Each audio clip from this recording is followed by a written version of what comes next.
and the sound from this engine, oh my god, it is one of the best I've heard in a long while.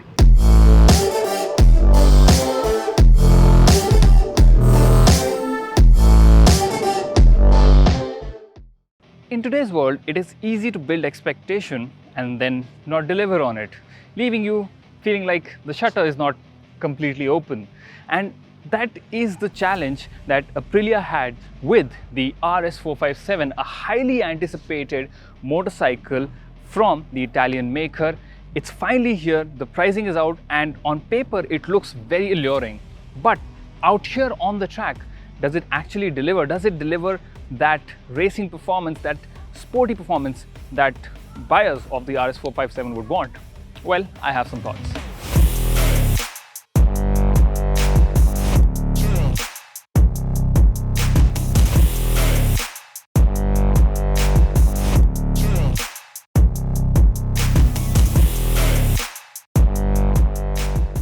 Because we are at the amazing Curry Motor Speedway track and we have the RS 457, let's talk about how it performs out on tarmac, because I think that's what a lot of buyers would want to know.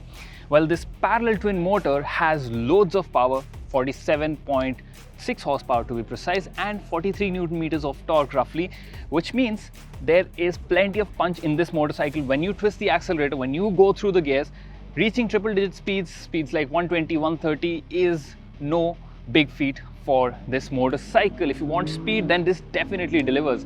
And even while you're going at let's say 50 or 60 kmph, you can just shift down a gear and then take off very easily. It has that torque to get you going, to give you that thrill, and along with that speed comes a lot of stability as well, because this is a very twisty and technical track with banking turns and whatnot.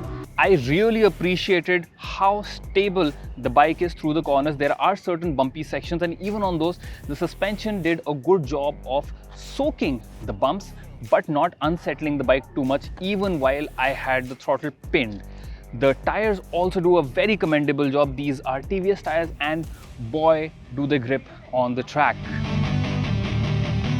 The downsides, if I may talk about them, well, this is an Italian motorcycle, so it has some vibrations. The moment you cross about 4000 RPM, you will notice vibrations, and that is something which might irk some people.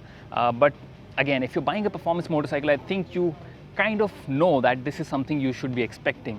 The other thing which is a bit odd is the fact that the brakes, they were fading. As we did lap after lap, I did feel that the bite was not as sharp as it was on the very first outing I had on this motorcycle.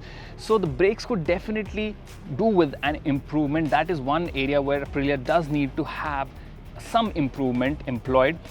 Otherwise, the tires, like I said, suspension, all are pretty great. One more thing that I found out was that the moment you reach about 6000 RPM, the bike would want you to shift. It's not like it won't carry on speeds after that, but if you want to keep the bike happy, you will have to shift quite often.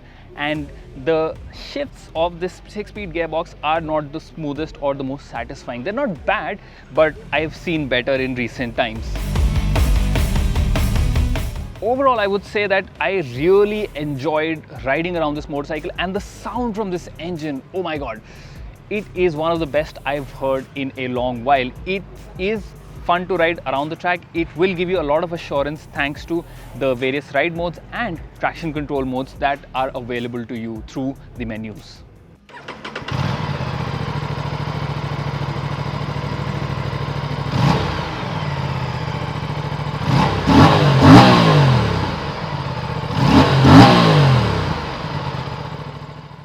A surprising fact about the RS 457 is that the ergonomics are very friendly. They're not too sports tourer like that you don't feel like it's responsive on the track, and they're not so sharp that this might be a problem in everyday riding. As you can see, I am 6 feet tall and the seat height is 800 mm, which I think is the sweet spot where both riders who are shorter than I am can enjoy this bike, and even taller people won't find this too cramped. And the foot peg position, you can see, is a little rear set, but that with the sculpted fuel tank means that your knees are positioned perfectly, whether you're riding normally or whether you are out on track carving corners.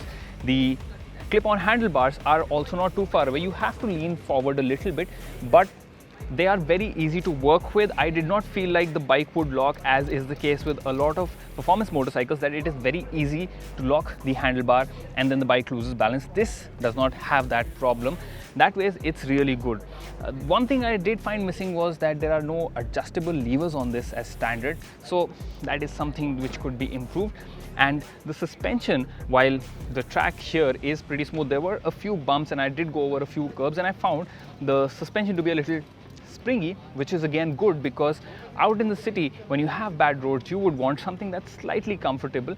But despite this, it did not feel so spongy that when you're taking turns that you do not have any kind of confidence. If you're a fan of MotoGP and you've seen the Aprilia RS GP motorcycle, then this will look very familiar, especially in this black and red paint job. This is a magnificent looking motorcycle. It has been done so well, and I'm very surprised to see the quality levels and the quality of the panel gaps. I did not find any cheap plastic anywhere, and there is no major creaking sound coming out of any of the panels.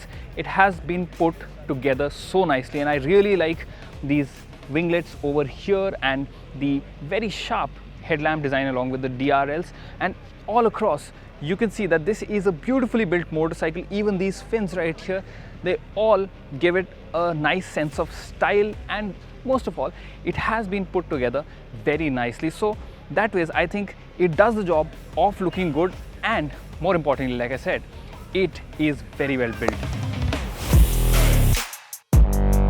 Now this is the color TFT instrument cluster that you get with the RS 457, and I must say it looks very good. It is functional, and everything that you see here has been laid out in a very nice manner. You can easily tell your speed, the level of the engine revolutions, and it shows you the mode, the traction control and the gear that you're in, along with a distance to empty reading as well as your fuel gauge. If I use the buttons on the left side of the handlebar, I can also see the trip meters, and then you have more information related to the bike, like service reminders, the level of the charge in the battery. There is also a lap timer, and this also has connectivity features, so you can pair your smartphone with this and have access to connected features like controlling music and taking calls, and you get information like that over here. Now you can switch between 3 different modes. Right now it's in sport mode. If I press the button, goes to eco and then goes to rain. And you even have 3 levels of traction control, which is visible here. So it is ATC 3, which is where the traction control level is at the maximum. Then you bring it down to ATC 2, ATC 1, and if you press and hold, then it goes to ATC disabled. So now the traction control has been disabled completely.